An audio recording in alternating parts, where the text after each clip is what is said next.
full of stats. Engage Burnham. I'm your new wingman. We will win. Because we have. Welcome to CommLink.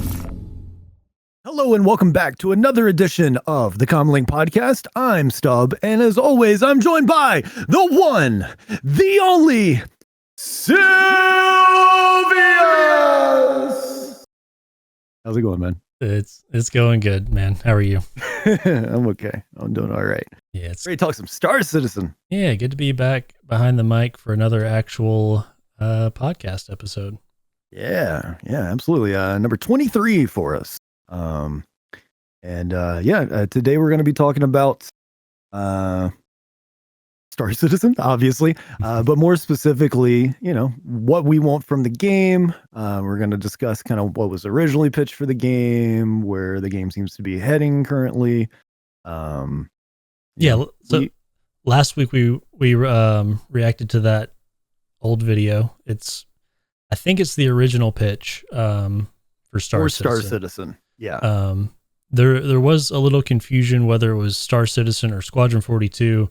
I went back and watched it again, and he does talk about, there's Squadron with that military campaign, and then he does mention the open world pretty early on in the video. So I think it was a pitch for kind of both games. And sure. But so people, I know you know this, but I think what is sometimes lost on people that are maybe newer to the project, or maybe just forgot. This all started with Squadron 42. Like, that was the original part of this project, right? And then crowdfunding was going very well with Kickstarter, and all of a sudden, hey, maybe we can expand this to the multiplayer component, blah, blah, blah. But yeah, it originates with Squadron 42, and then Star Citizen comes a hair later. Yeah, I don't even know. I'm not sure when the planetary landing came along, but I'm not sure if it was part of their initial thought process when they did that pitch video, because there was a viewer or a user on Twitter that commented that there was another, I think it's from when Chris talked way back at Gamescom or something like that, and it was like an hour-long pitch basically for the game. But it was, I kind of skimmed through it, and it's pretty much the same thing, but longer format. But he talked about like dynamic like battle instances. So I don't think they were thinking like even planetary landing at that point. But that was the original video back from 10 years ago. And we had a decent reaction to that video, and we kind of want to continue the conversation here today. Yeah, and for anybody that hasn't checked it out, of course, on the YouTube channels in our Reacts playlist, it's the most recent one there as of the time of this recording, and it's I think we titled it "What is Star Citizen?" And I do want to give a quick little shout out to Space Tomato for giving us a shout out on Twitter. He was kind enough, I guess, to check out the video and decided to retweet it out, which was awesome because we're fans of Tomato. For sure. So that was a cool moment. So thanks, Space Tomato. And if you happen to be watching this and somehow, you're interested in Star Citizen, but have not checked out Space Tomato's content, go check out his stuff as well, right? The Twitch streams. And then he's got the Launch Sequence podcast, and also Citizen Central as well. So if you're listening to us and you haven't heard of Space Tomato, I would be very surprised. But do yourself a favor. So with all of that said, also I want to very quickly, you end up enjoying today's episode, be sure to like and subscribe to the channel for more on YouTube. And if you're listening over on Spotify, hit that follow button so you get notifications when the next episode comes out, as well as, maybe give us a little review on there too. That'd be nice. And then last plug before we get into the body of this episode, over on our Twitter, at CommLink Pod. We're still doing the Drake Cutter Rambler giveaway with LTI. If you're interested in that, the details are pinned at the top of our Twitter at CommLink Pod. We also have an Instagram at CommLink Pod. There's just not a giveaway over there. But yeah, you ready to dive into it, man? Yeah. So we can start off by talking kind of a little bit of 323. One of the reasons we haven't recorded in, I guess 2 or 3 weeks now, an actual episode. We feel like we can only talk about 323 so much, and we would rather talk about it once we have our hands on it and have been able to experience it for ourselves, rather than just watching other content creators do it. So neither one of us have gotten in a PTU wave as of recording today, but hopefully maybe by the end of this week, next week, we can get in there and experience for ourselves. And then we'll have a deep dive episode on 323 and our feelings on it, and everything like that. But today we can kind of talk a little about where 323 is taking Star Citizen. We have a bunch of big changes from the game coming in 323, and there's a little mixed feelings from the community right now. Yes. Mainly being between master modes and the FPS changes. So what do you think, Sub? Do you think 323 is moving Star Citizen away from that original pitch? Because in the original video, right in the beginning, it says, "I'm a PC game. I am a sim." So how are you feeling about 323 living up to that pitch? Well, the PC game part, they still don't totally without question have that covered, right? The sim part, I think the space sim element is still going to be present in 323, albeit reduced. I think some compromises are being made, specifically talking about master modes, right? Which I don't totally hate, by the way. I hope I haven't given that impression, because while we don't have 323 access, we have checked out master modes on Arena Commander. It's a different environment, blah blah blah. But we do have some hands-on time with the master modes that are going to be coming with 323. So, and I say that master modes so far to me hasn't felt completely arcadey, as I've seen some people online saying. Compared to the 322 flight model, it is more arcadey. It's a little easier to get into. But at the same time, I don't think it's straight up, for those that played the games back in the day, like X-Wing versus TIE Fighter, right? It's not that yet. There's still elements of simulation happening for sure. I mean, even like the mechanics of the ships themselves, how they're still running on wires, and you still got your thrusters that can be individually damaged and all that stuff, blah blah blah. So I do feel like the flight model is getting more arcadey, although I don't feel like it's completely abandoned the sim element. I think it's a bit more of a compromise now. Is the direction they're blending, I think, quote unquote realism with some elements that they're hoping, while maybe a little bit more video gamey, will increase the largest possible chunk of the player base's experience as possible. With the idea being that with master modes, it's easier to get straight into the fight and be able to hold your own. It doesn't mean that everybody's just going to be on completely equal skill levels or whatever. There's still skill involved. But the harshest critics, I think, have made the argument that just the skill ceiling has been lowered significantly. Right. And neither one of us are like hardcore PvP dogfighters. We enjoy PvP combat, but we're not Avenger 1, for example, right? Who's constantly grinding out the PvP space combat element of the game. So largely, as of right now, I'm okay with master modes, and something to keep in mind too. And I know I've said this before on the show, but I think it bears repeating, just because it's so easy to get caught up with the current iteration of master modes. Keep in mind, when it goes live on 323, it's not like they're going to drop it in 323 and then just never touch it again. Like they're going to continue to balance and iterate, and my hope is that while it's going to be coming in hot with a lower skill ceiling over time, they'll start to raise that skill ceiling back up again to where the people that really want to dig into the system and learn it inside and out and use that to their advantage in combat scenarios are able to do so, while also, if you're somebody who doesn't dedicate all their time to PvP and trying to, only get better with that aspect of the game, or at least primarily that aspect of the game, and still, just not instantly get deleted, basically. You know what I mean? And I'm okay with that. I'm okay with the lower barrier to entry, maybe just not so much the lower skill ceiling that's currently coming with that. I've heard, I've heard mixed things about master modes as far as new players. It does seem a little confusing. There's 2 different modes, then you have 3 different modes inside those 2 modes.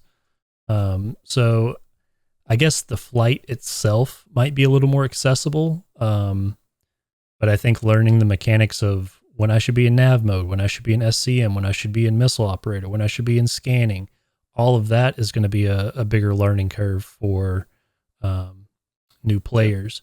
But like you were saying, this is the first iteration. They've had it in, this isn't even open PTU yet. So they've had it master mode, this kind of one sweep for all the vehicles.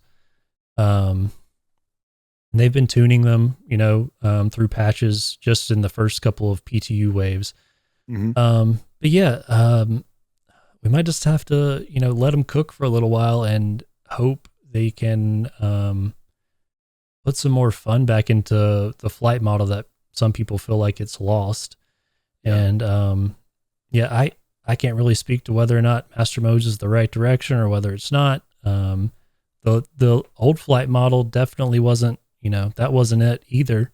That needed it had its own problems and needed changes. So, I think a lot of the worries come from people that, Squadron is quote unquote feature complete, and, we could be seeing it with the next year, 2 years, maybe being released.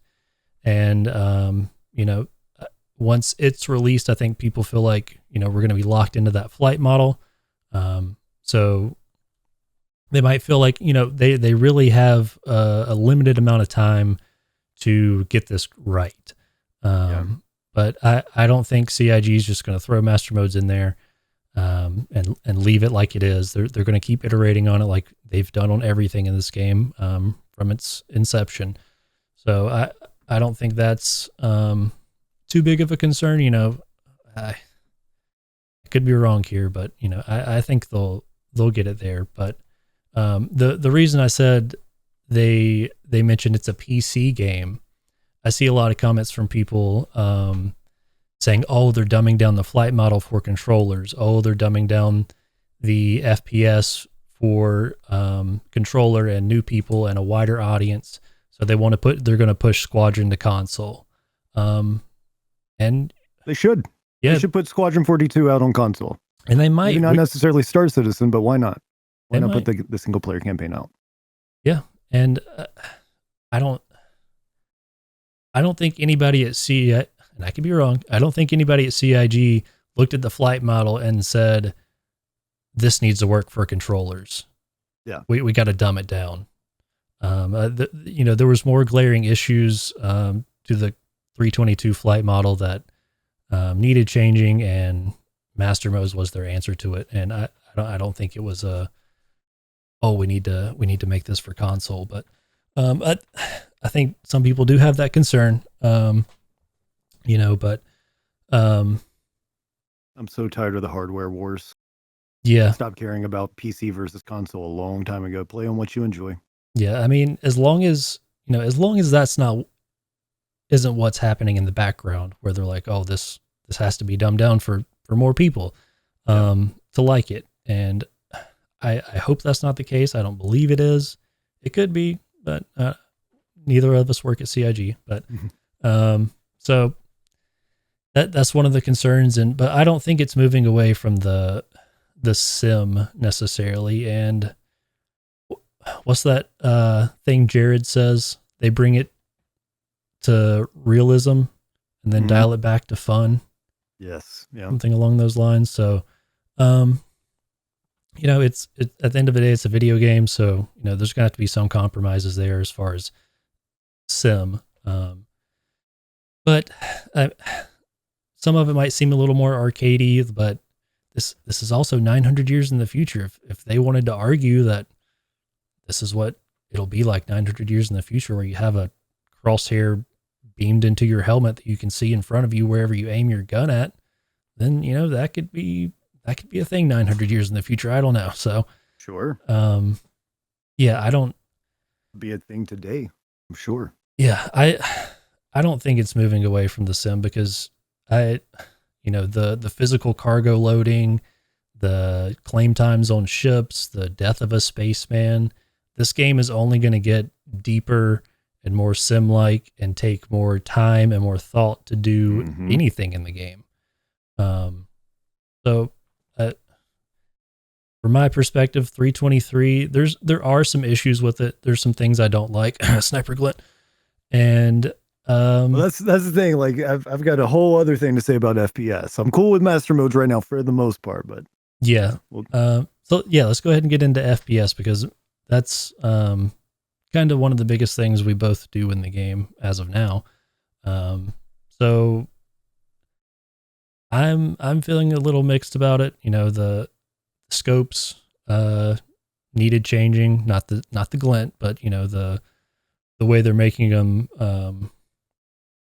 work without the black around the edge of the scope and stuff like that, and making the guns feel more balanced and changing the recoil and the sound and all of that stuff. That's all good. I don't really want to get into like time to kill and everything, but one thing I saw I didn't like about the dynamic crosshair, I was watching someone run around one of the derelict outposts with it, and they were just, you know, I mean, the NPCs were basically brain dead, but you know, they were 50 yards plus away with a P4, hip firing and getting hit markers and just, you know, lasering people down, hip firing with the dynamic crosshair. So, yeah, I'm like not a fan of it. Skill level. I'm not like, okay, for Squadron, sure, it doesn't matter. It's a single player game. And they're like, oh, you can turn it off. So if you don't like it, just turn it off. But why would you choose anything other than a combat helmet if there's no drawbacks to it? If there's no negative effect to having this crosshair, everybody's going to be using a combat helmet with the crosshair. And if you don't like it on your screen and you choose to turn it off, you're basically, if you get into a PvP situation with somebody using it, you're basically putting yourself at a disadvantage. So it feels a little weird in that sense, you know, being super far away, and it's just like, it's like such a tight crosshair that you can almost hit anything. And maybe they need to widen the crosshair when objects get further away that it's focusing on. Maybe it needs to have a maximum range that it can detect up to, something like that. But yeah, those things feel very arcadey and very, especially the sniper glint, very Battlefield, Call of Duty, that I don't like. But I've heard tell of sniper glint going through objects as well currently, which maybe sounds more like a bug. I'm hoping. I would say that's definitely a bug, but yeah. How are you feeling about the crosshair and everything else? I mean, when it comes to like dynamic crosshair, I don't really have an issue with dynamic crosshair. However, this is one of those things, and we've talked before on this show, and I've been fairly, I think, consistent with this. I would prefer a more sim-like FPS experience, but I do not want total sim. Like we've talked before, like I've expressed my disdain for having to individually load magazine bullet by bullet in a game like DayZ. I hate it. It's boring. I don't need that. simultaneously, I also don't want FPS God markers either. I don't want that with scanning. I don't want hipfire to be as accurate as ADS. I want very little to no sniper glint. I think if lighting conditions call for it, that's one thing. But if lighting conditions are such that where in real life you would not have any form whatsoever of sniper glint, like in very dim lighting situations, I don't think it should be there. What else? So, things like the repulling from the backpack. Cool with that. Love that quality of life update. There's a balance to it. It's, you're pulling the mags from your backpack. It takes a little bit longer to get to those versus a mag that would be, somewhere on your armor. I like the balancing there. The FPS is probably where I'm going to continue to, I would imagine, be the bulk of my Star Citizen experience, just because I don't want to be in a cockpit all the time. I don't want to be in a turret all the time. I'm definitely going to continue to stay in ships a lot. Don't get me wrong, but at least 51% plus of my time is going to be on foot. Just because I like shooting on foot more than I like fighting with ships. You know what I mean? I like space combat, but I like FPS games more. And so that's what I'm going to gravitate towards the most. So, and when I think about the shooters that I play, I'm a little all over the board. Like, me, I'll go back, I'll play boomer shooters, I'll play Counter-Strike, I'll play Call of Duty, I'll play fucking Fortnite. Like, completely Arma, I've played, DayZ, I've played, Squad, right? Everything from, some of the most arcadey stuff you can get your hands onto to some of the most hardcore milsim stuff that you can get your hands onto. Ready or Not is another example. 6 Days in Fallujah, another example, right? And I enjoy all these games for different reasons. I think currently Star Citizen's issue with FPS is it has echoes, I think, of what people are saying are some issues with master modes when it comes to the ships, to where it doesn't seem like it's finding its balance quite yet between where in the middle ground between sim and arcade it's going to ultimately land on. I think clearly 323 is going to land a little bit closer on the arcadey side. But again, it's not going to be permanent, for what I would want, I think I would want it leaning slightly more towards the sim side with some video game compromises, not having to individually reload a bullet into a magazine, unless you just want to. Yeah. Right. I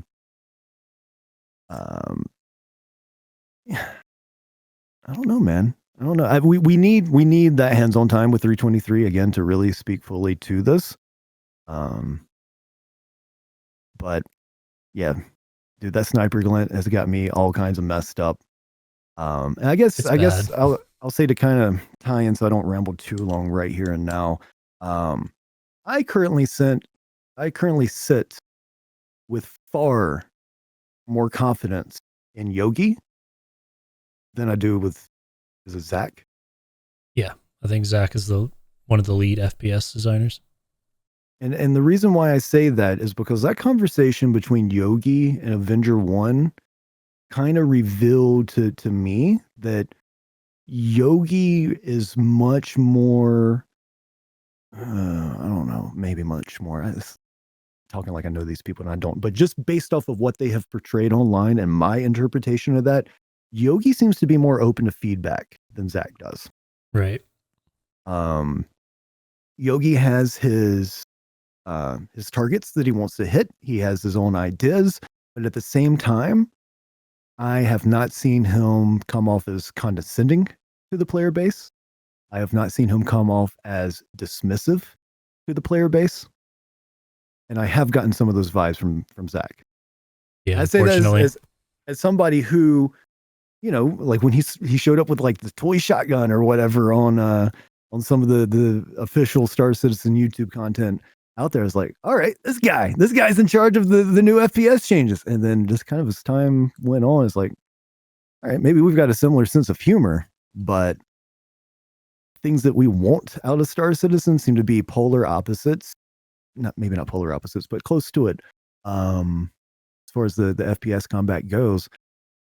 And I'm a little worried about it. I'm hoping I'm wrong about Zach. I'm hoping that he is more receptive than the vibe that I've gotten from him. Again, never met the guy, never spoken with the guy, nor Yogi. But that's currently where I'm sitting. That's my impression of both. I just feel more confident that Yogi will be receptive to the overall community feedback than Zach. Yeah, I Which is maybe why I'm not quite as worried about Master Modes as much as FPS. I agree with that. Yeah, I kind of feel the same way. But yeah, at the end of the day, it's everybody has their own ideas of what they want Star Citizen to be, including us, including the developers, including Chris. They're all probably a little different.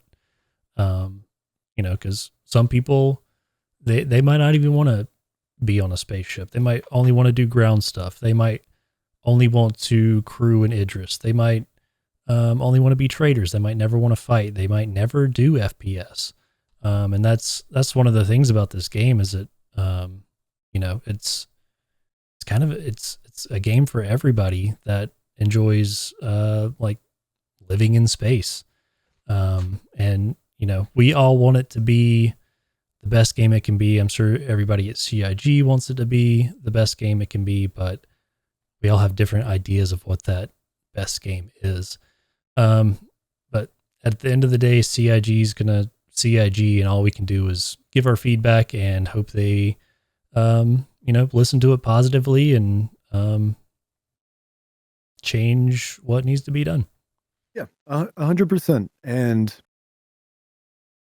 I think ultimately, regardless of my apprehensions about Zach, I think ultimately we will get that from CIG. Only if nothing else, because I have seen other games fall apart when the dev team did not listen to the player base whatsoever. I've mentioned Star Wars Galaxies before, the NG. I'm not going to go into all that again here, but I went through that there, and it's happened to other games since then where they've had seismic shifts in play style, and just the player base was like, nope, not for me anymore. And then the game just kind of dies after that. That's hope.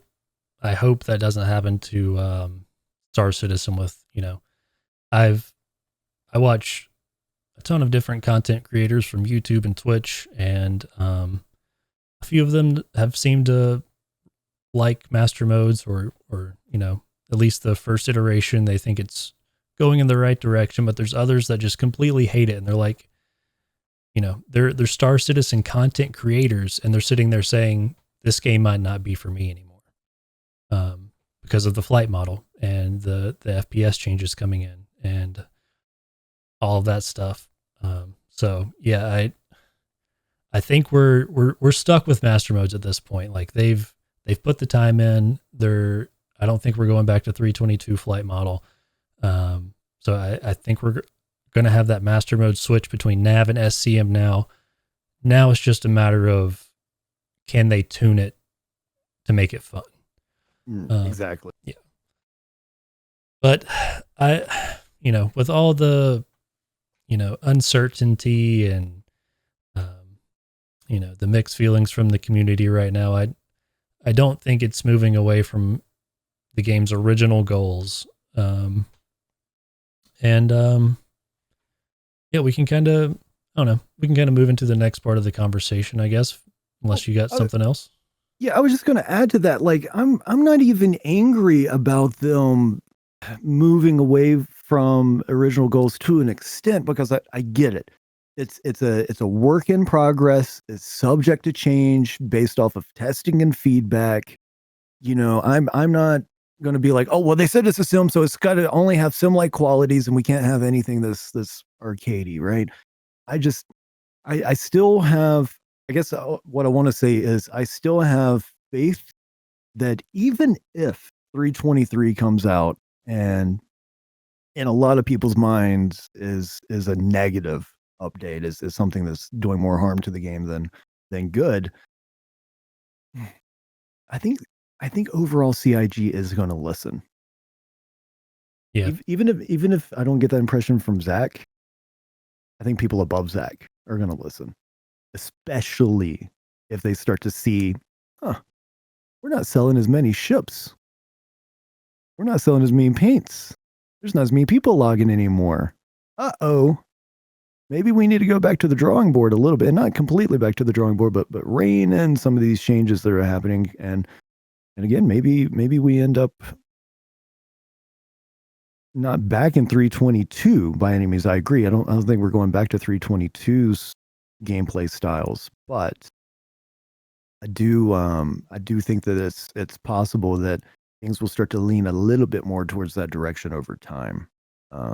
Maybe there's a happy medium to be found there. I think there is, between what we have in 322 and kinds of things that they're trying to do with 323. I do think there's a happy middle ground. It's just a matter of testing and feedbacking and tweaking and getting to that spot. Yeah. I'm not somebody who's at the moment ready to just be like, fuck Star Citizen. It's not what it used to be. I'm out. I think it's too premature to have that take on it. But I do get having concern because we both have concerns. We do. Yeah, a lot of the community does right now, and yeah, we're just gonna have to see what CIG does. And like you said, I do have confidence in them that they're gonna listen to our feedback and find some middle ground between what they want and what we want, in between sim and arcadey. I think it's gonna get there. It just we've been in it this long. Why give up now? So 100%. I'm not even gonna. I don't even remember this guy's username to call him out, but there was a post. I forget who did it, but I responded, and it was something to do with 323, and I think in particular the FPS stuff. And it was kind of a negative post, or not a negative, but it was a critical post, and I just kind of put out there, lightheartedly, what's happening to Star Citizen? And then somebody super snarky came in. You're realizing it's not a game for you. Bitch, I've been here since February 2014, and I'm not going anywhere.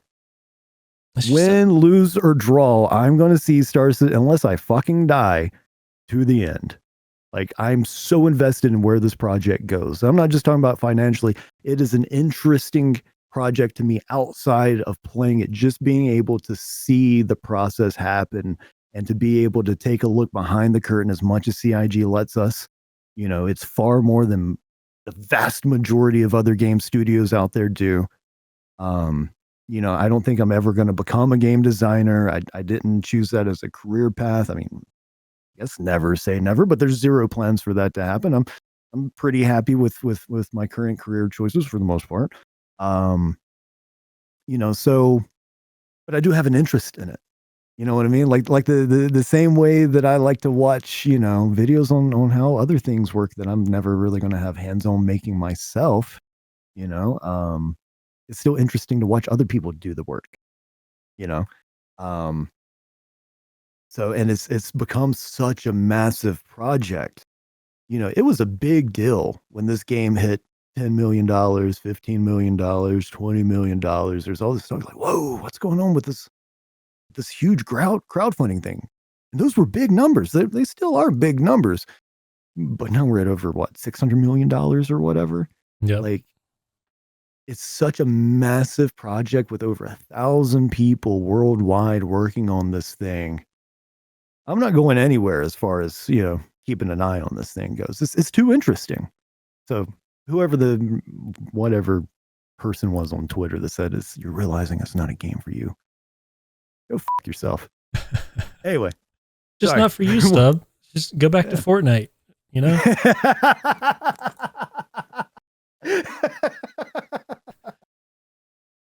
You don't like it, Fortnite is always there. Oh, that's true. Yeah, I think people just get so heated over this game because, I don't know if it's just becoming an adult and getting older and, not having enough time for games, or maybe the nostalgia, but, I feel like everybody's had that game. Like, for me, it was Guild Wars 1. For you, I think it was probably Star Wars Galaxies. Yep. Correct me if I'm wrong, but everybody has that game that they've just put thousands of hours into. They loved every second of it. They had made amazing friendships that have lasted the rest of their life. They've made memories. They, Still think about it all the time. yeah. And they had this one game that they just loved. And we're looking for a replacement, None of those games are, Star Wars Galaxies isn't around anymore. Guild Wars 1, it's not really populated. Not officially around. Right. There's yeah. private servers. There's emulators. But, and I get your point. I feel like a lot of people are like, man, I want to have that game, the game that I'm going to put all my time into. I'm going to make all my friends are going to play it, and that's going to be it. And I think Star Citizen is that goal for a lot of people. So I understand, wanting it to be that game that you're going to play for forever. I mean, this game could be developed for another 20, 30 years, because yeah, I mean, once they get all the gameplay in and stuff, after that, it's just cherry on top. It's more events, it's better ships, it's more systems. It's, just, they can keep adding to it. So,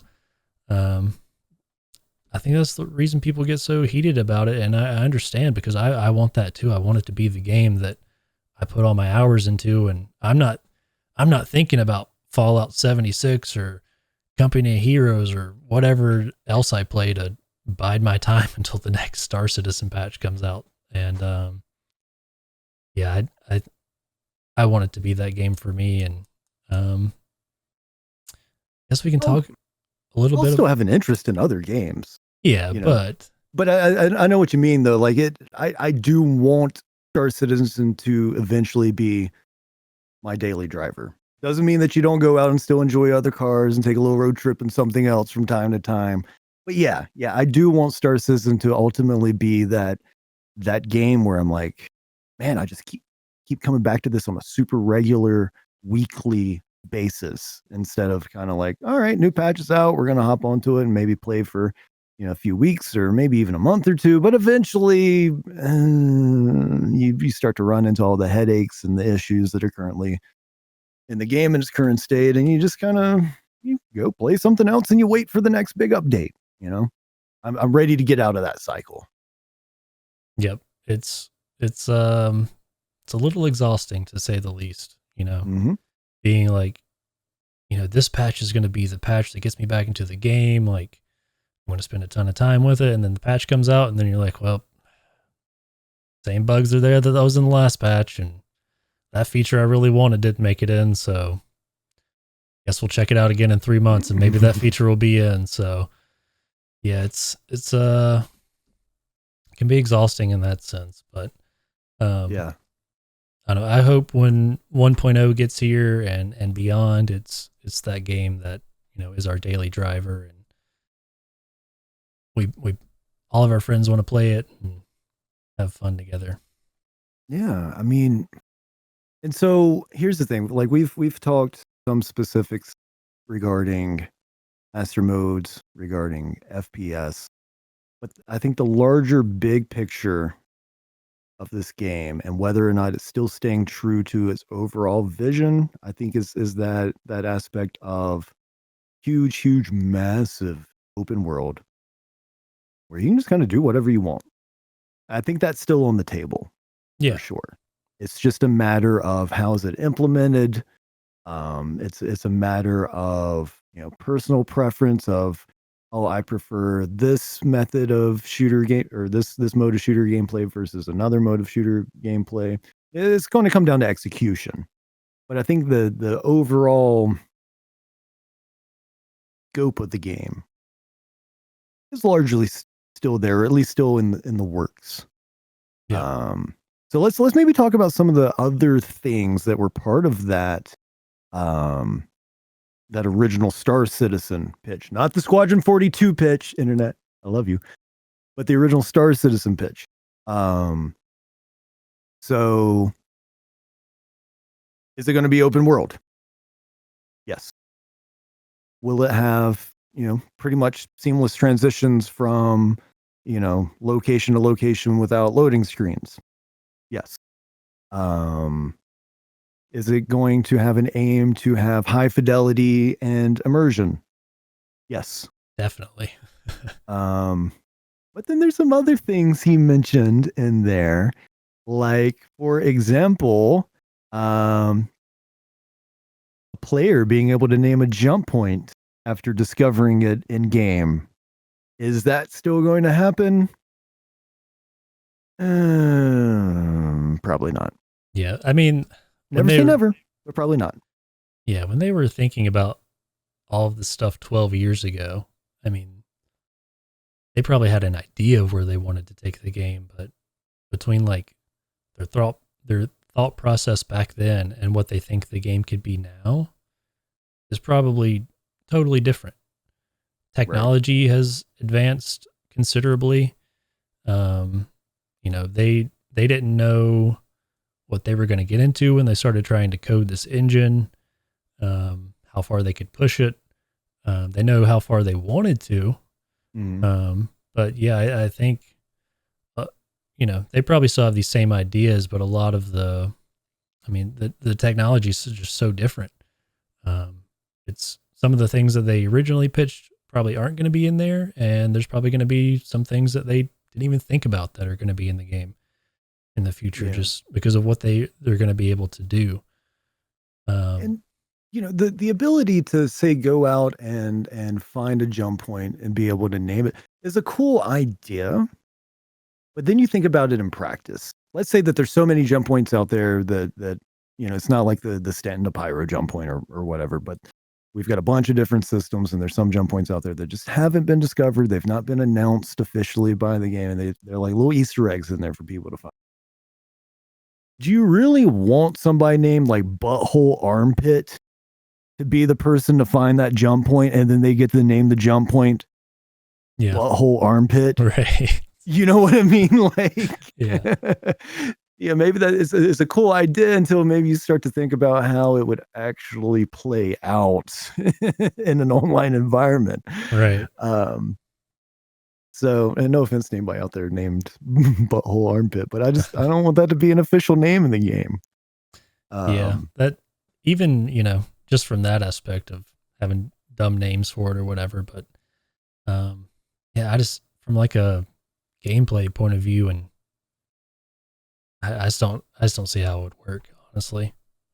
Yeah, for sure. And another thing that Chris touched on in that pitch video that we reacted to, I've thought about. I think I know what happened, because we didn't comment on it in the video.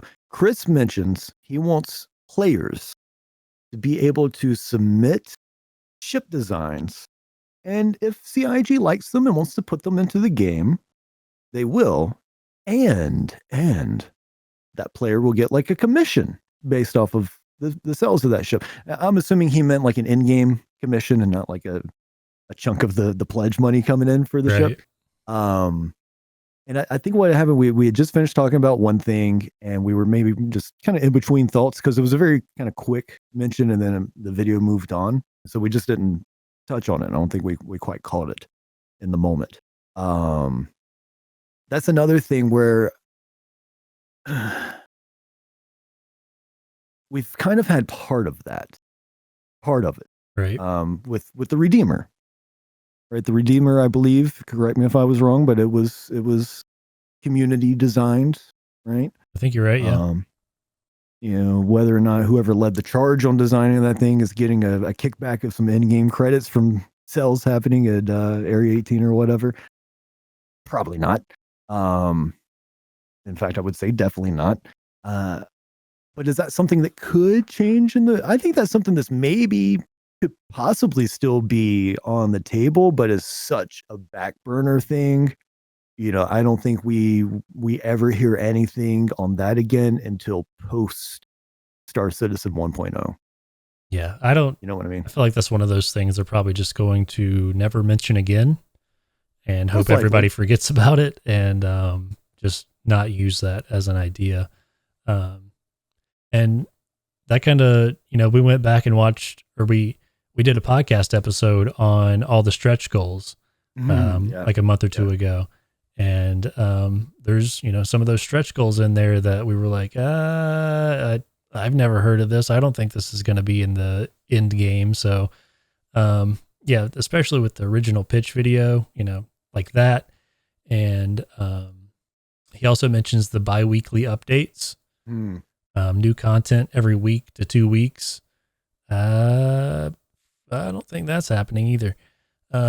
Maybe in a world where all of the significant tech that still needs to be fleshed out actually gets fleshed out and is fully implemented and is functional and working as intended. Maybe. Yeah, maybe. But not until then. Yeah. I mean, hopefully.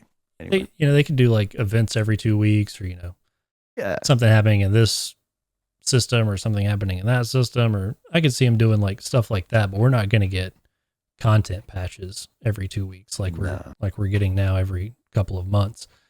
Yeah, there's a couple of things in that pitch video like that just probably aren't going to happen anymore. So let's maybe talk a bit more generally too about some things that we want from the game that aren't there yet. Do you think of anything in particular? I know for me, it's player impact on the economy. That's a big thing, and there's a list of things I could name off that I would like to see in the game, but as far as, do you mean like stuff not on the roadmap, or? Yeah, well, so when I think like I'm sorry, maybe not necessarily on the roadmap. Yeah, like the economy and org mechanics. Being able to, and this goes back to base building and stuff, but being able to control an area with an org. Or I think there was always that idea of you can't purchase a Bengal, but there's going to be derelict ones that orgs can find and then gather resources to fix, and then they're going to have to be able to defend and control that Bengal. And so yeah, stuff like that. Org bank, being able to share ships, make an org city, a market or a space station where you sell gas, whatever it is. More things to work towards as a collective, as a group, would be a big thing for me. And then, like you said, a player-driven economy that's going to tie everything together. Because I think that's a big thing that the game's missing right now is you have mining, you have salvaging, you have bounties, you have FPS, you have deliveries, whatever, but there's nothing bringing it all together. And I think if it's always been pitched like the dynamic quanta or whatever. So there's a factory that needs to make missiles, and they need this and this material. So there's a mission sent out to where you can deliver that. And if that person delivering the goods then gets attacked by pirates and this place is having trouble getting their goods, and they put out a mission for security to go protect people to bring them goods so they can produce whatever it is they need to make. So stuff like that makes people be like, oh, I need to go gather this material. I need to go gather that for this reason, or to do this and stuff like that. Because right now I'm going to go mine to make credits, and then I'm going to buy a ship. And that's pretty much it, right? Yeah. There's nothing beyond that. There's no, oh, I want to help my org out being able to build this base, or we need X amount of ammo for our ship and fuel before we can go tackle this raid, or whatever it is. It's just, it needs to be more tied together, because right now everything feels kind of disjointed and its own gameplay loop that doesn't tie back in with everything else. Yeah.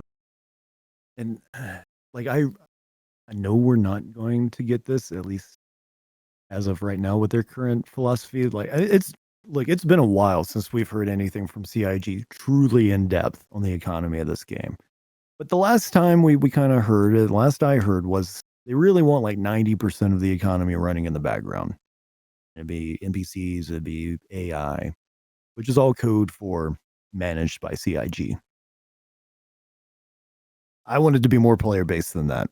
I want us to have significant impacts. I want player activity to determine fuel prices. I want player activity to determine, weapon prices, ammo prices, food prices, drink prices. I want it to affect ship prices. I want it to affect the cost of running a base. I want it to impact as much as possible. I know we're not going to get that where it's just totally player led in this game, but I do. If I just could have like a wish list together of things for CIG to at least consider going forward, is to give us a little bit more impact on the economy versus just like 10%. I think But that's just me personally. I want to say that I can't think of the specific context, but I want to say they've talked about, a more player driven economy. They do want to have that, like, what is it, 9-to-1 NPC to player ratio, like running in the background or whatever. But I don't think that's not going to allow players to control, not, totally control prices and stuff, but influence the economy and stuff, because maybe you have an org versus org battle in a system, and then afterwards those orgs, they need to repair their ships, they need fuel, they need ammo, they need missiles, medical supplies, whatever. So there's going to be a higher demand for those things in that area, so the prices are going to go up, supplies will go down, missions will go out to resupply that area or whatever. So I think in that way, this event happens, that event happens, this group of players does this, they control that area. I think that's kind of going to lead the economy a little more player driven. But I think there's probably going to be some background control by CIG there, but I do think they want to kind of give players and that ability to kind of sway market prices. Yeah. Great for me to get real wild with my statements. Yeah, go for it. I want there to be a huge emphasis on crafting in this game. I don't want to do it. I was about to say, I don't want to do it. Did you get body snatched? but let me cook a little. So again, going back to Galaxies. So in Galaxy's economy, it was predominantly player influence. And what I mean by that is you could loot off of NPCs, armor, and weapons, and you could, kind of survive with that stuff if it's of decent enough quality. You could get items as mission rewards as well. But if you wanted the good, if you wanted the best armor, if you wanted the best weapons, if you wanted the best buffs, you went to other players. You went to the person who got really good at crafting and got their hands on the primo resources available in the game, the best ore, the best, liquids or whatever it is, that the different ingredients, the best ingredients possible to get the elite tier weapons and armor. And I would love for some of that to be in Star Citizen, to where, you could go to an NPC gun shop on a space station or whatever, and you can buy a standard P4 and it'd be perfectly serviceable. But maybe you want one that has a little less recoil, or maybe you want one that has a little bit more recoil, but it's harder hitting. Maybe you want one that, where I'm going with this? Yeah. Where you can adjust the stats a bit and not make it broken and OP necessarily, but to give you that incentive of, hey, you really want to get the most you can out of your gear? You need to go out of your way and reach out to somebody. And you need to do transactions with other players. And everybody brace yourself. Interact with other players in an online multiplayer environment. No. I know that sounds crazy. That's ridiculous. I know that sounds crazy. But you know what I mean? Like, I would love for there to be, hey, who's the best armor smith in Stanton? Who's the best gunsmith in Pyro? You know what I mean? And yeah, you got to pay a little extra, but you're going to get a little extra for it. That to me, just thinking about my nips are getting a little anyway. That does sound really cool. Like that's probably like in game. You could do it with ship parts as well. Yeah, and Galaxies did that with ships. They have talked about engineering, people tuning ships to a specific way of flying, like better shields or better power or better weapons or whatever before they even leave the port. So yeah, maybe you'll be like, oh, I really want to, make sure my ship's weaponry and shields are up to the best that they can be.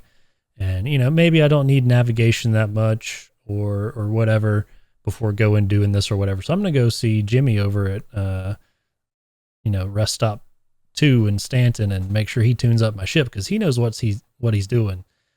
Right. Yeah, stuff like that would be really cool. Or, I'm looking for a specific rare medallion or a piece from a rare animal or something. And there's that one guy that, he's hard to get a hold of, but if you can find him, he's got the shit you want.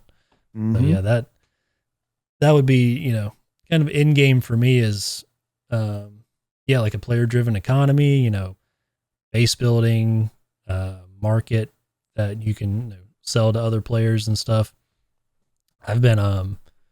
We've both been digging back into Fallout 76 here a little bit recently, just in the 323 lull, waiting on the PTU access. And one of my favorite things to do in the game is, it's kind of hard because you only have like 10 to 20 players on a map or whatever, and you can set up a vendor, but it's kind of out of the way unless you put it specifically somewhere. But I love just going around like finding shit, be like, oh, I bet somebody might be looking for that. Or, oh man, that's a cool gun. I'm not going to use it, but somebody will. And putting it in my vendor and like hoping somebody's going to like show up and like look at my stuff and buy it from me. So yeah, that would be fun to do in Star Citizen. Yeah. And I know I've mentioned before, but like, I love the thought of once the merchantman is in game, whenever that day comes. I love the idea of like, especially now that we're getting wildlife in the game, if we could somehow like tame some of them and domesticate them and make pets out of them, maybe even combat companions, but at the very least, pet companion that'll follow you around or hang out on your ship or whatever. At least that. Being able to, because I'm so sorry if anybody out there's sick and tired of hearing about Galaxies, because I know it's not just me in the Star Citizen community that brings it up. There's a lot of us Galaxies refugees in the verse. And one of my preferred playstyles was creature handler, where I was selling animals that you could either have as a pet, or you could have as a combat pet, or you could have as a mount. Like, there were multiple purposes for wildlife in that game, and creature handlers are who you went to for that. And I would love to replicate a little bit of that creature handling experience in Star Citizen, even if it's just a pet shop where they don't assist you in combat or whatever. But just something to where it's like, hey, I really want, I'll want a space cow. Who can I go to in this part of the verse and be like, well, you can go to Stubb. He's got them in stock right now. You know what I mean? And maybe they put out that call of, hey, I'm looking for this, that, and the other. I see it in server chat, and I quantum jump to their location, or they quantum jump to me, whatever way, or maybe we meet halfway in the middle somewhere. They come aboard the old merchantman, and we do some commerce. Like, I love that idea. I love it so much. And I hope that ends up becoming a reality in the game, and not just with pets, but other things as well. Like, yeah, it'd be cool to do some Indiana Jones shit and find some rare medallions and that sort of thing. Go down in some caves and actually find some decent, cool loot that people want, either for decoration or maybe it has some sort of gameplay mechanic behind it. But maybe not necessarily, especially as once we do get persistent hangers and bases and things that we can customize to our liking. There's going to be a demand, I think, for that, and a lot of the player base. I don't know if you know this or not. I know you do. People love customizing player housing in games. That's one love it. It's one of my favorite parts about 76. There you go. I've been, I think it was a day or two ago. Like, you and the other person we play with weren't on. I just sat around in my camp for over an hour, just like decorating shit, moving stuff around, and like making sure my vendor was good so people could see it easily, and just like, adding little knickknacks here and there, and checking out other people's bases to see what they have that I didn't have, and be like, oh shit, that's cool. I wonder where I can get that. And yeah, like maybe one day we can, there's a rare Vandal relic, and only it's some cave that you have to go through a super dangerous system and fight some like crazy monsters and barely get out alive, and you can go sell it for a high price or keep it in your hab, and when people come to visit you or see it on your ship, you're like, holy shit, that dude went to that Vandal system and he got that. That's crazy. So yeah, anything like that I am all for in Star Citizen. I want that in the game more so than it is now. There's already some things that you can find and you can put on a desk on your ship or whatever. But yeah, I want more. I want more. That's kind of one of the reasons that going back to 323, it kind of took some of the wind out of my sails when they pushed back the persistent hangars and the cargo elevators and stuff. Because right now, like I've got all the ships I want from buying them in game. I've done all the gameplay loops. I've had my fun, but I was like, man, next patch I'm going to get in. I can go find that little medallion on in one of the Hurston bunkers and go throw it in my hangar, or put the boxes in a certain way that I want, or put a vehicle over there, or this over there. And I was just excited about having some sort of persistent to bring things back to. So I'm still looking forward to 323. Don't get me wrong, but that was one of my most looked forward to features. I think a lot of other people wanted that too. So I can see where some of the, not hate, but sorry, I keep hitting my mic, throwing my hands around too much. Ready to throw hands? Yeah, well, somebody. I'm gonna fix my game. Take out the sniper glint. But yeah, meet me in Pachinki. Oh, that's a throwback. But yeah, people just get a little heated because we all want these cool things that we've been rambling about, and I just hope it gets there. One, it has to work, and that's the other big piece, right? Yeah, and 323 server performance hasn't been that great so far. And I was just going to say, like, regardless of your thoughts on FPS, regardless of your thoughts on ship combat, regardless of your thoughts on anything regarding gameplay, servers aren't functioning well.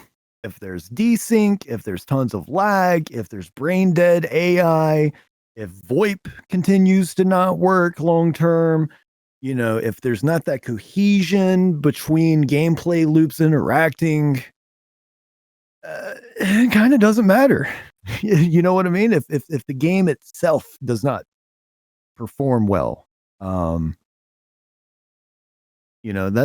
the other thing. And I know that's such a general statement, but it's true. They can take the game in any direction they want to, but if it doesn't play worth a crap, it doesn't matter. That's the one thing that will kill Star Citizen. Master modes won't kill Star Citizen. The FPS changes won't kill it. But if it doesn't work, nobody's going to play it. Yeah. If it's 1.0, if we're quote unquote released, there's no more wipes. Little Timmy buys his brand new Aurora, his Rambler. He spawns it. It won't turn on. He can't figure out what's going on. It takes him 20 minutes to get in his ship. He goes to do a delivery. He meets somebody. He tries to VoIP with them. It doesn't work. So, they just go away. He grabs his delivery box. He starts flying away. It falls through his ship. He goes back and gets it. He finally, 2 hours later, makes it to the delivery box kiosk, and it won't take the box. And then he himself falls through the planet. If that's to cap it all off. If that's in 1.0, it's game over. Yeah. If they can't get their server tech and replication layer and meshing, PES, whatever the combination is, if they can't get it working, none of what we're talking about matters, because it's not going to be fun. Yeah. No matter if you can go out and find those cool medallions and have a player market and do all that stuff, it's still not going to matter if it doesn't work. If it handles like it does today, not going to matter. That's the thing, right? If we use an analogy, if we consider Star Citizen to be a car, you can put in the coolest sound system you want to in a car. You can get the nicest rims that you want. You want a spoiler on there, go for it, right? Whatever cool features you have. If the engine doesn't crank, or if the engine just sporadically just keeps going out on you, it's not a fun car. It's a pain in the ass. It can look as cool as it wants, but if you can't get it out of the driveway, what's the point? Exactly. You can throw all the bells and whistles on it you want, but you got to be able to crank the thing and drive it. Yep. And, I think it's easy to be like, CIG is not going to be able to do this, patch after patch after patch. It's, we think it's going to get better. It gets a little better, sometimes desync might be fixed for a patch. It might go back to the next patch, or AI might be working for a patch or whatever. But I think it's easy for people to be like, they can't do it. It's just, shout out refund Reddit. They don't think they can do it. They think CIG is money laundering or whatever they think it is. And if if it doesn't work, they're right, whatever. But I think CIG has confidence in themselves that they can get it to where they want it to be. And, I don't think anybody at CIG is, just rubbing their hands like, oh, we gotta draw this out another, 5 years. We gotta get everybody's money while we can before we scrap the project and borrow it on consoles and then never talk about it again. I don't think anybody at CIG is thinking that. So I have confidence that they will eventually get it there. It might just probably not in the time frame that we want it to be. Yeah. Let's talk a little bit more about systems, star systems in the game. How many do you want? Do you have a number? Like the stretch goals got us to 100. But how many do you want in the game? Do you want 100? You want more? You want less? I don't think we need 100. I mean, maybe if they're doing the named jump points by Armpit Butthole or whatever his name was, if they're naming, jump points, maybe we need 100 systems. But as far as the game is now and what I want it to be, and having dynamic events and raids and global events, which are, I guess, a little different than dynamic. All of these things, I don't think we need 100 systems. I would be fine with, I don't know. I can't put a number out there and be sure I would be fine with it, but I think their goal could probably be achieved with, 10 to 20. Which, it depends on how server meshing works, how many people they can get per planet, and, how base building is going to work with people building on the same spot. They haven't really clarified any of that yet, but I don't think they need 100 systems. But if 1.0 gets here and we only have 5, and at least one is high security, one's medium security, Stanton, and one's low security, Pyro, as long as they have one of each of those at launch, I think it'll be okay. And then they can add systems as they go. I think for me, long term, I would be happy. I want that 100 number, but I'll be a little bit more specific. I would be happy with, say, 10 to 20 of those systems being curated by ICIG in the same way that Stent has been, in the same way that Pyro, I guess, is, but just not available to us at large. But they've pretty much built Pyro, right? People have tested on it and whatever. Still needs some work, but that's neither here nor there. The point is, every location in Pyro is going to be touched on by CIG to give it some detail, right? The different space stations, landing zones, outposts, all of that good stuff. If we can get 10 to 20 different systems that are curated by CIG with their own distinct CIG determined personalities, and then the other 90 to 80 being, think of them as blank canvases, where they do have planets and they do have moons, but they are opportunities for the player base to colonize. I like that idea a whole lot. I don't want them to just put out a bunch of empty planets and they stay empty forever. I want orgs to take over. I want, players to build bases that turn into outposts, turn into towns, that turn into cities. You know what I mean? I won't, and this is something that they've kind of talked about a little bit. I want player-run space stations as well. How cool would it be if you, say you were a member of, a large org, and you had this org goal of, okay, guys, we need X amount of credits and we need X amount of resources, be it, different metals or whatever that we need to mine or purchase from someone else. And we're going to build us a space station. How cool would that be? Really what I mean? cool. I like that idea. And I think if they can get it to the point to where server meshing is really working well, and we see a Star Citizen to where it's not just a bunch of different 100 or 150 player servers, but instead server meshing really truly comes into its own, and you've got this massive player base. I want us to be able to truly influence the verse with our activities and our actions, and I want us to not only build locations, but then ultimately, you got to fight for them. Yeah. You're going to have challengers show up and go, oh, that orc's got a really cool station. It's got some pretty heavy defenses too. They seem like they're pretty well coordinated. Let's do some planning for a while and let's watch them and let's see how they interact and see if we can't find some weak points. To the point where it's almost, I'm sure somebody hearing this is thinking, oh, that kind of sounds like he's talking a little EVE Online right now. And I am. I like that idea of warring player factions fighting for resources and control points within the verse. And I would love to see that make its way into Star Citizen.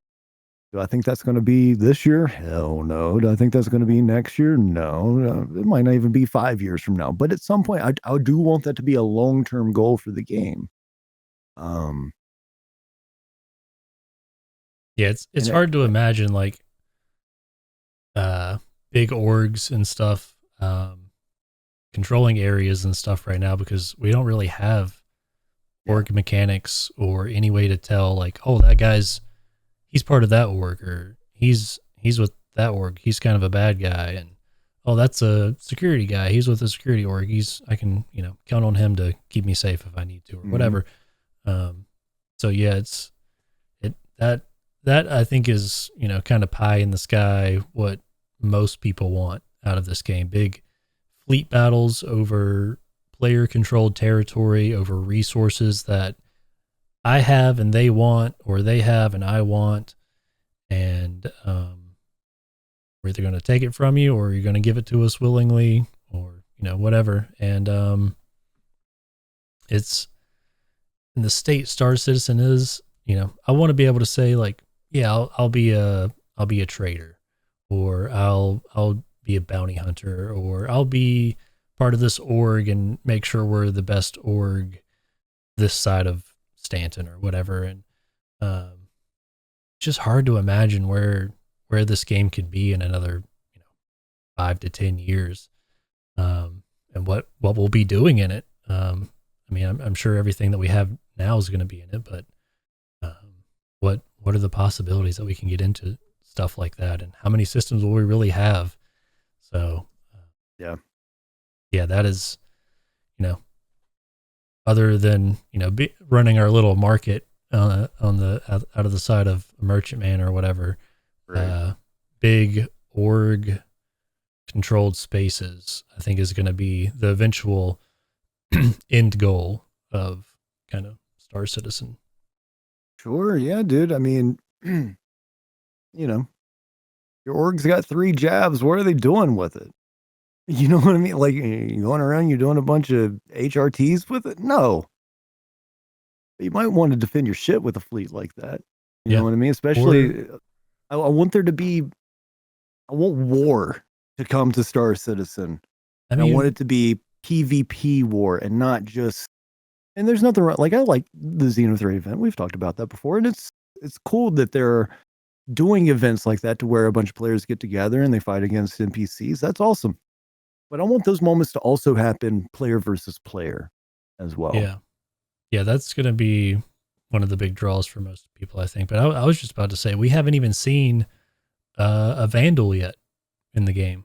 Yeah. What if you have a big mining operation right on the edge of Vandal space, and you wake up one day and there's 3 capital Vandal ships jumping into your system? You've got to defend it. Right.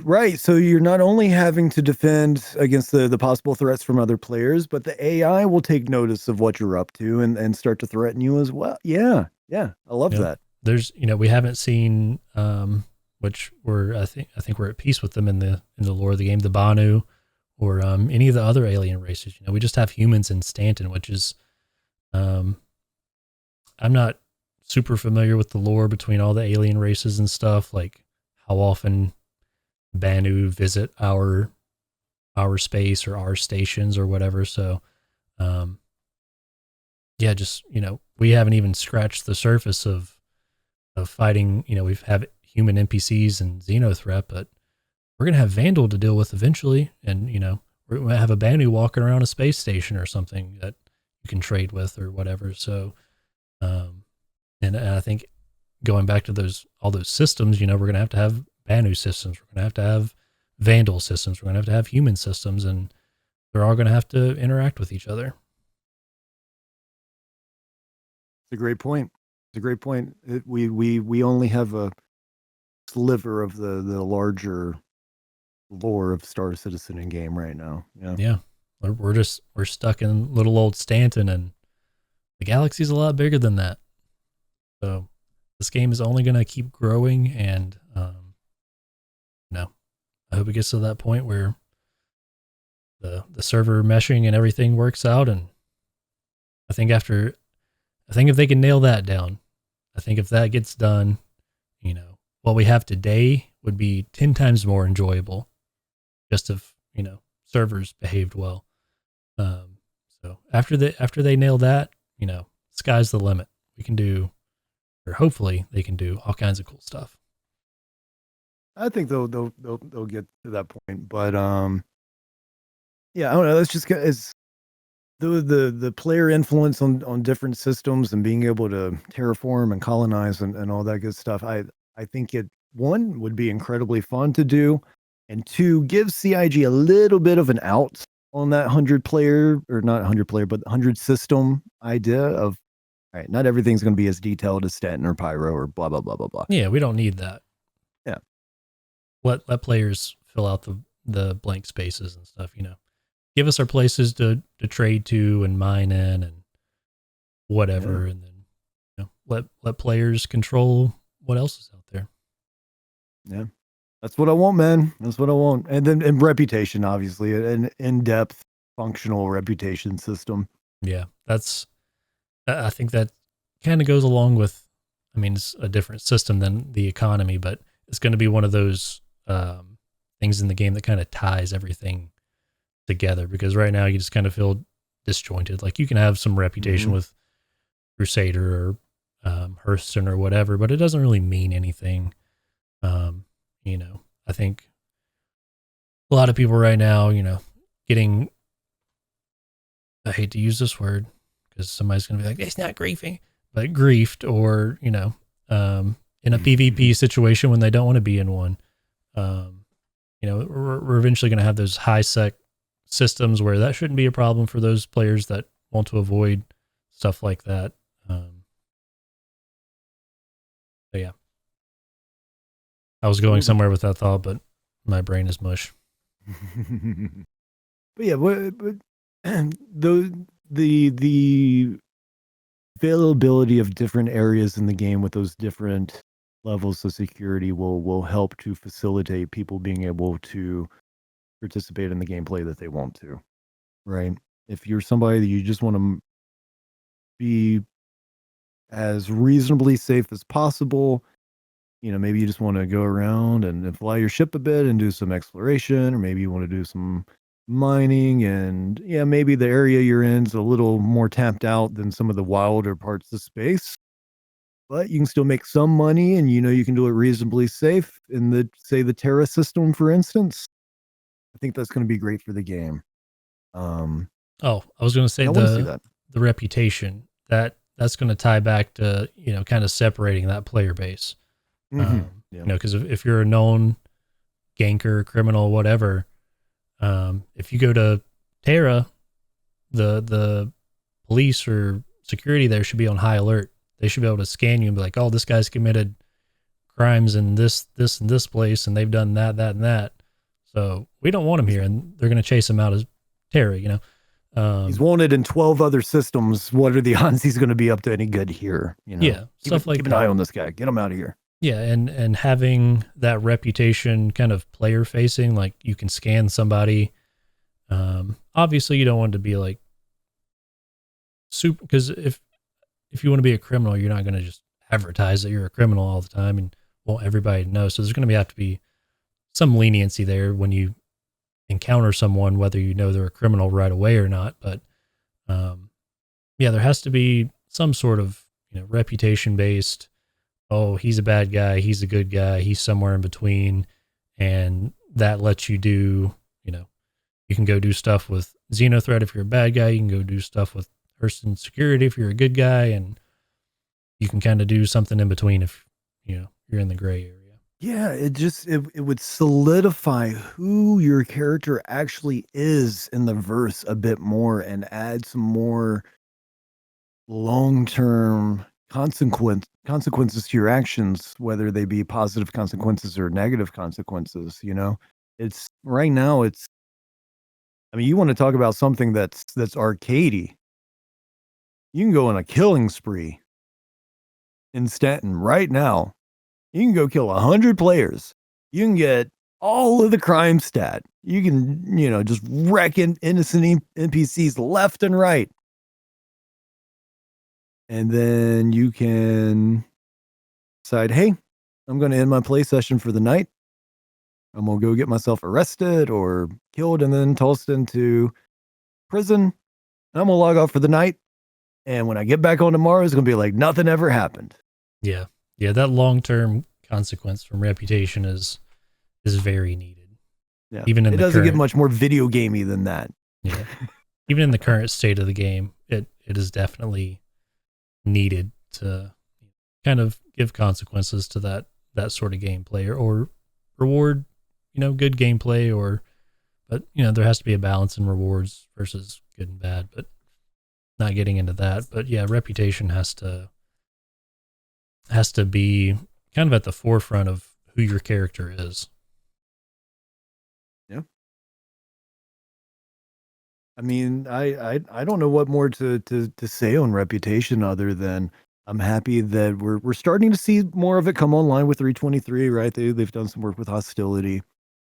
Um, and I think that's going to be a pretty welcome change, but I really hope that over the course of, say, the remainder of 2024 and then going into 2025, we see a lot more iteration on Reputation beyond just the Hostility stuff they're currently working on. For sure. And we'll see. We'll see.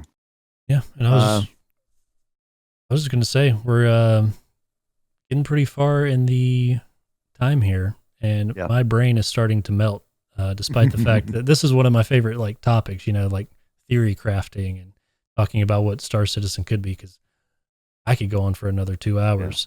But my brain's starting to melt a little bit, so. I'm there with you. Let's so as we wrap this up, let's go back to kind of the main, the overarching topic of this episode. Just to kind of recap real quick. Silvius, do you think that the current direction Star Citizen is headed in is consistent with the overall idea of its original pitch? Yeah, I do. I don't think, regardless of whether you hate or like master modes, it's not moving away from that sim necessarily. Maybe next week's episode we'll be able to actually get our hands on it. And I might come back here next week and be like, master modes, I hate it. But as of right now, I don't see 323 moving away from the original vision of what Star Citizen was supposed to be. And there are some arcadey things in there. Mainly the issue I have is the FPS stuff. And I hope they listen to our feedback and, kind of dial some of those things back. Even the sniper. No god markers. Yeah. I mean, that's a whole nother debate about bounty hunting, but just, the sniper glint, dial it back to where it's a little more realistic. The dynamic crosshair, if they're just bound and determined to leave that in, dial it back a little bit. Mm-hmm. So I don't, there are some things in there that I'm not entirely happy with, but at the end of the day, it's still Star Citizen, and I'm going to continue to play it. It's not, master modes isn't make or break for me. So we'll see where it goes. I think, and for me, I think overall we're still pretty consistent with that original vision for the game. I think some concessions and compromises are to be expected in the game development process. I'm not going to hate on Chris if, by the time Star Citizen 1.0 comes out, if it's not a complete one-to-one with what he said over a decade ago. Things change. I get it. I just hope that CIG continues to listen to the audience in 323 and beyond. And, we as a overall player base can give our feedback, and hopefully we can reach a point in the game where the most people possible are happy. You're never going to make everybody happy. No, It's impossible to do that. But let's get it to the point where we can maximize the happiness. So yeah. Before I get into the spill with all the plugs again, real quick, I just want to pull a couple comments from that React video that we did. What is Star Citizen? Where some people commented on that. So Chewy6 posted, as someone who was playing on the 323 PTU earlier today, who flew over a hostile bunker to drop a bomb with an A1 Spirit, but then got slammed by the turrets, lost left engine, started spinning, went into soft death, and hung on for my life as my ship tumbled, then bounced across the ground, then getting out and going for a long, where's the rest of this comment? I think it's long walk. Why is the rest of the comment not showing? This is so embarrassing right now. Excuse me, guys. I've zoomed in too much. And then going for a long walk. I think I'm pretty happy with where the game is going. Sorry, I butchered that, Chewy. But dude, it sounds like Chewy had a ton of fun. And just reading that, I was like, heck yeah, that does sound like a good time. I'd be happy with that too if I just had that experience. JRZGCW Rocks posted, "What is Star Citizen? Star Citizen will be the game that propels us into a Ready Player One reality. It's The Sims, Battlefield, Satisfactory, Super Soft Core, and GTA. Except it's all space bound, baby." I like it, Rocks. I like it. I think that's That's kind of what I wanted to be. Yeah. And they added on in a second comment, "Hell no, we're not getting name jump points. Ha ha ha ha. His No Man's Sky vision was reduced to realism, which I personally prefer, so no gripes." Fair enough. Yeah, that's pretty much it. I just want to read those out loud. Give a little shout out. Appreciate everybody the comments on our videos, for sure. Can't always read, everything. But those were some good ones for sure. Yeah, I always enjoy it when people add their input to our videos in the comments, and makes, feels like what we're sitting here rambling on about might have some decent context to it, and hopefully some of you out there are enjoying our conversations, and we enjoy when you add to them. So yeah. Yes. Yeah, for sure. Continuing the conversation. 100%. All right, man. Anything else? I think that's it. I think that's it too. So appreciate everybody for tuning in to this week's podcast episode. The podcast can be found on both YouTube and Spotify. So if you're listening to one or the other, you can also check us out on the other platform as well. Again, if you're watching on YouTube, like and subscribe, por favor. If you are listening over on Spotify, hit that follow button and maybe give us a review. That'd be awesome. In addition to the podcast, be sure to also check out our Star Citizen Squadron 42 reaction videos on our YouTube channel. You can follow CommLink on Twitter and Instagram. The username for both platforms is @CommLinkPod. We're currently running that giveaway for Cutter Rambler with lifetime insurance over on the Twitter page. So check out @CommLinkPod on Twitter/X for those details pinned at the top. We actually got some more entries since our previous episode went up. So I think we're hopefully, I don't want to get ahead of ourselves, but I'm hoping that around the time 323 goes live, we'll also be able to do that giveaway. We're getting there. Yeah, it would really shorten up our outros, and we wouldn't have to plug it every time. So. Are you tired of hearing about this giveaway? Just enter it. Just enter it if you're tired of hearing about it. It's free. I want to give you a free ship. I paid for it. Let me give it to you. Anyway, and of course, just thanks for tuning in. Thanks for being part of the conversation. Thank you, Silvius, for doing this episode with me. I had a really good time chatting Star Citizen with you. Yeah, always a good time. And thanks, Stubb, for being here. And thanks, everybody, for tuning in, especially if you've made it this far in the video. We appreciate each and every one of you. So you're a real one. That's right. You're a real one. You're a real one. All right, so until next time, thanks, everybody, for tuning in. Stay safe and be well. See ya.